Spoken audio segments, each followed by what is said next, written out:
Hello friends, स्वागत है आप सबका आपके अपने यूट्यूब चैनल स्मार्ट स्टडी 2.0 में। आज के इस वीडियो में हम मुहावरे एवं लोकोक्तियों देखेंगे जो आपके एग्ज़ाम में बार बार पूछे जाते हैं। आप किसी भी एग्ज़ाम की तैयारी कर रहे हैं, ये वीडियो आप सभी लोगों के लिए समान रूप से उपयोगी है, क्योंकि इसमें मैंने उन्हीं मुहावरे और लोकोक्तियों को लिया है जो एग्ज़ाम में बार बार पूछे गए हैं और आगे भी पूछे जाएंगे। तो चलिए फ्रेंड्स, वीडियो को स्टार्ट करते हैं। चांद का टुकड़ा होना। लोग कहते हैं ना कि मेरी बेटी तो चांद का टुकड़ा है, या फिर वो देखो वो लड़की तो चांद का टुकड़ा है, यानी बहुत सुंदर होना। चांद का टुकड़ा होना, बहुत सुंदर होना। चिकना घड़ा होना। आपने देखा होगा कि कुछ व्यक्ति ऐसे होते हैं जिनको कुछ भी कहिए कोई असर नहीं पड़ता है, यानी बात का असर ना होना। चिकना घड़ा होना, बात का असर ना होना। चांदी काटना। अरे देखो वो तो चांदी काट रहा है, उसकी तो चांदी चांदी है, यानी अधिक लाभ कमाना। चांदी काटना, अधिक लाभ कमाना। चांदी का जूता मारना। जूता मारना क्या है, ये निगेटिव सेंस में यूज होता है। चांदी का जूता मारना यानी रिश्वत देना। चांदी का जूता मारना, रिश्वत देना। छक्के छुड़ाना। अरे राम ने तो श्याम के छक्के छुड़ा दिए, यानी परास्त कर देना। छक्के छुड़ाना, परास्त कर देना। छप्पर फाड़ कर देना। देने वाला जब भी देता देता छप्पर फाड़ के, यानी अनायास लाभ। अचानक आपको पैसा मिलना या लाभ होना किसी कार्य में, यानी छप्पर फाड़ कर देना, अनायास लाभ होना। छठी का दूध याद आना। जब कोई काम मान लीजिए आप कर रहे हैं बहुत कठिन है, तो अब आप क्या कहते हैं कि छठी का दूध याद आ गया। अत्यधिक कठिन होना, कोई भी चीज़ अत्यधिक कठिन होना, तब हम कहते हैं कि छठी का दूध याद आ गया। छाती पर मूंग डलना। जैसे मान लीजिए कि पापा लोग जब आते हैं, छोटे छोटे बच्चे हों और वो उन्हें परेशान करे, जब ड्यूटी करके आए तो क्या कहेंगे पापा लोग? कहेंगे कि देखो छाती पे मूंग डल रहा है, यानी पास रहकर दुख देना, दिल दुखाना या दुख देना। छुमंतर होना, गायब हो जाना। अरे वह तो छुमंतर हो गया, यानी गायब हो गया। छाती पर सांप लौटना, यानी ईर्ष्या करना। अरे ऐसे क्यों देख रहे हो, जैसे तुम्हारी छाती पे सांप लौट गया, यानी ईर्ष्या करना। किसी से हमें ईर्ष्या नहीं करना चाहिए। ईर्ष्या जो है सबसे पहले उसी व्यक्ति को चलाती है जिसके अंदर इसका जन्म होता है। तो आप लोग कभी भी किसी से भी ईर्ष्या मत करिए। अगर आपको किसी से कोई प्रॉब्लम है तो आप अपने आप को उससे और अच्छा बनाइए, मेहनत करिए, उससे आगे बढ़िए, ना कि उससे जलन रखिए। ज़बान को लगाम देना, यानी सोच समझ कर बोलना। जब कोई व्यक्ति बेमतलब को बोलते जाता रहता है बिना सोचे समझे, तो हम लोग कहते हैं ना कि ज़बान को लगाम दो, यानी सोच समझ के बोलना। जान के लाले पड़ना, प्राण संकट में पड़ना। जी खट्टा होना, यानी मन फिर जाना। किसी चीज़ से आपका मन जो है फिर जाना, उस चीज़ में ना लगना।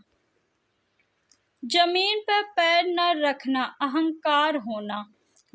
कहते हैं ना कि जब से उसकी नौकरी लग गई उसके पैर तो जमीन पे पड़ ही नहीं रहे हैं, यानी उसे अहंकार हो गया। जहर उगलना। अरे तुम तो हमेशा जहर उगलती रहती हो, यानी बुराई करना। जान पर खेलना, यानी प्राणों की बाजी लगाना।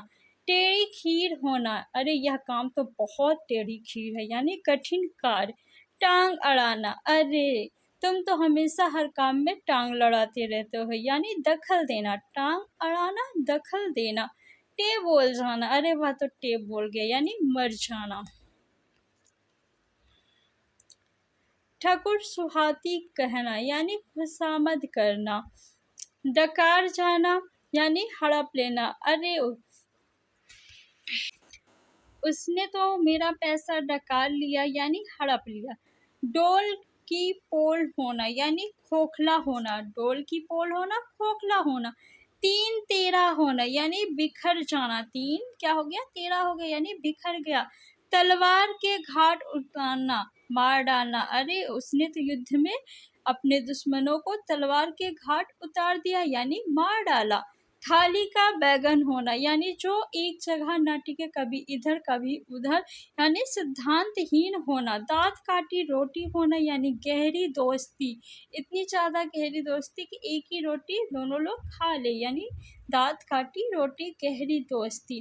दो दो हाथ करना, चलो आ जाओ दो दो हाथ हो जाए, यानी लड़ना। धूप में बाल सफ़ेद होना, यानी अनुभव होना। धूप में बाल नहीं सफ़ेद हुए हैं, किससे हुए? मेहनत से हुए, यानी अनुभव है। धाक जमाना, किसी चीज़ पे धाक जमाना यानी प्रभावित करना। नाको चने चबाना, यानी किसी व्यक्ति को बहुत अधिक सताना, उसने तो नाके चने चबवा दिए, यानी बहुत सताना। नाक भौं सिकोड़ना, अप्रसन्नता व्यक्त करना। नाक भौं सिकोड़ना मतलब क्या होता है? अप्रसन्नता व्यक्त करना। जब आपको कोई वस्तु हो या कोई चीज़ हो, जब नहीं पसंद आती तो आप क्या करते हैं? नाक भौं सिकोड़ते हैं ना, यानी अप्रसन्नता व्यक्त करना। पत्थर की लकीर होना, अरे मैंने ये बात कह दी तो यही सही है। पत्थर की लकीर यानी अमिट होना। पेट में दाढ़ी होना, यानी कम उम्र में अधिक जानना। पाव 12 होना, खूब लाभ होना। पाव 12 होना मतलब खूब लाभ ही लाभ होना। काला नाग होना, अरे वह व्यक्ति तो काला नाग है, यानी बहुत घातक व्यक्ति। काला नाग होना यानी बहुत घातक व्यक्ति। केर बेर का संग होना, यानी मान लीजिए आप अच्छे हैं, आपके फ्रेंड्स जो है वो अच्छे नहीं है, दुष्ट है, तो आप क्या होगा? केर बेर का संग, यानी विपरीत मेल। एक अच्छे व्यक्ति का एक दुर्जन व्यक्ति से मिलन होना, यानी फ्रेंडशिप होना। घोंगा बसंत होना, यानी मूर्ख व्यक्ति। घूरे के दिन फिरना, यानी सबके दिन आते हैं ना, आपने सुना होगा, तो अच्छे दिन आना। चंडाल चौकड़ी, चंडाल चौकड़ी, देखो चंडाल चौकड़ी इकट्ठी हो गई, यानी दुष्टों का समूह। छीछा लेदर करना, छीछा लेदर करके रख दिया है सब, यानी दुर्दशा करना। टिप्पस लगाना मीन्स होता है सिफारिश करना, अरे तुम्हारे भैया तो आईएएस ऑफिसर है, तुम मेरी थोड़ी सी टिप्पस लगा दो, यानी सिफारिश कर दो। तो फ्रेंड्स, आपको वीडियो अच्छा लगा हो तो वीडियो को लाइक कर दीजिए, और चैनल पर नए हैं तो चैनल को सब्सक्राइब कर लीजिए, और इस वीडियो को आप लोग अपने फ्रेंड्स और रिलेटिव में शेयर भी कर दीजिए। Thanks for watching.